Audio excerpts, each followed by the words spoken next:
Hey everybody, Sean McInnes here alongside Joe Tung from Bungie, who's here to answer a few questions about Halo Reach. Joe, thank you for joining us today. Thanks for having me. So Joe, it's been a while now since E3, and you guys unveiled something new at the show. It was space combat, a first for the Halo series. Can you talk about what sort of reactions you were expecting to get for that demo versus what you got?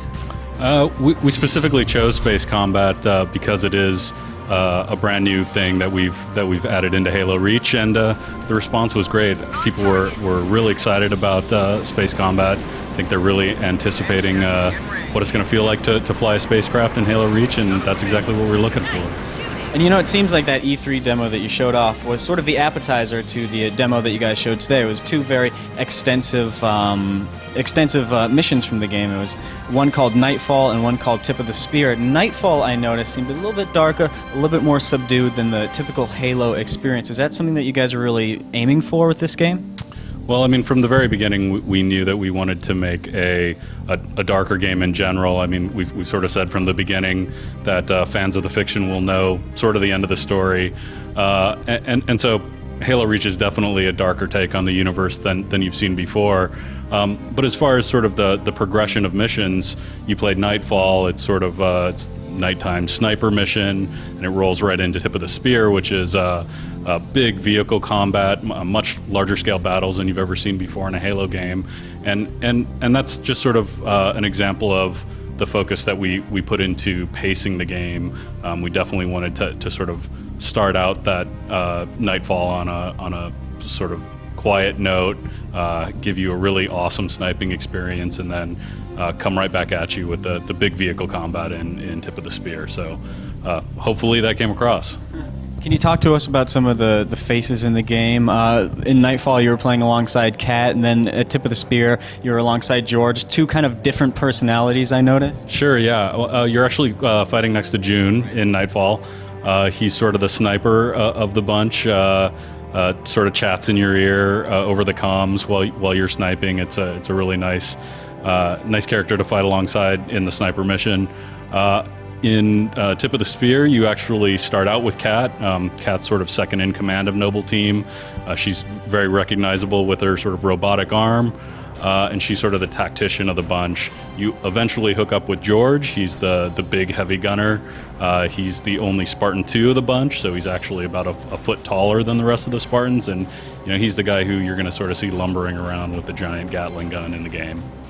Now, I imagine it's probably a lot easier in terms of story and characters to introduce a lot of new elements in there, but the gameplay, I'm sure you don't want to mess around too much with that because you guys found a great formula early on, and you have a lot of rabid fans out there who don't want you to reinvent the wheel. Can you talk about how you guys have gone about finding the right balance there in terms of the basic gameplay, introducing new elements into it to add some flavor while still maintaining what makes Halo Halo?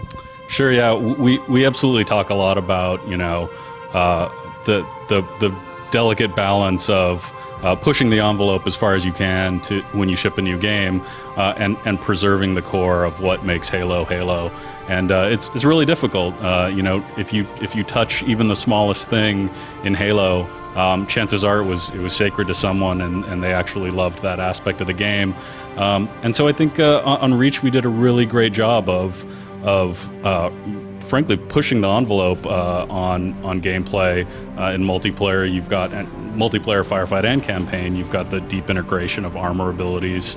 You've got loadouts in multiplayer and firefight, and those things sort of fundamentally change the way that you play the game. At the same time, it just complements the tripod, melee, grenades, and your weapon, and so it just harmonizes really well, and I think we made sure we tested it very carefully in the beta, and hopefully it turns out good. So the last question I've got for you is co-op. We definitely can't leave that one out. You've been doing that for a few games now, but it was in ODST where you introduced Firefight for the first time. Has anything sort of rubbed off in terms of lessons you learned from Firefight, implementing that in the campaign co-op? Well, I think just in terms of raw scale, this is the first time we've ever had everything under one roof. You've got campaign, you've got 4-player co-op supported as always in campaign. You've got Firefight with a bunch of new modes and an insane set of options. You've got competitive multiplayer with Invasion, with loadouts. You guys are about to see some crazy stuff in Forge as well. And that's the first time we've ever put all of that into one box. So absolutely, we learned stuff from the past, but I think you're seeing the culmination of a very experienced team that created Halo and spent 10 years making Halo games, and this is it. This is the culmination of that experience. All right, and when is that culmination going to be available in stores, Joe? Halo Reach hits September 14th. Thanks a lot for your time. Thank you.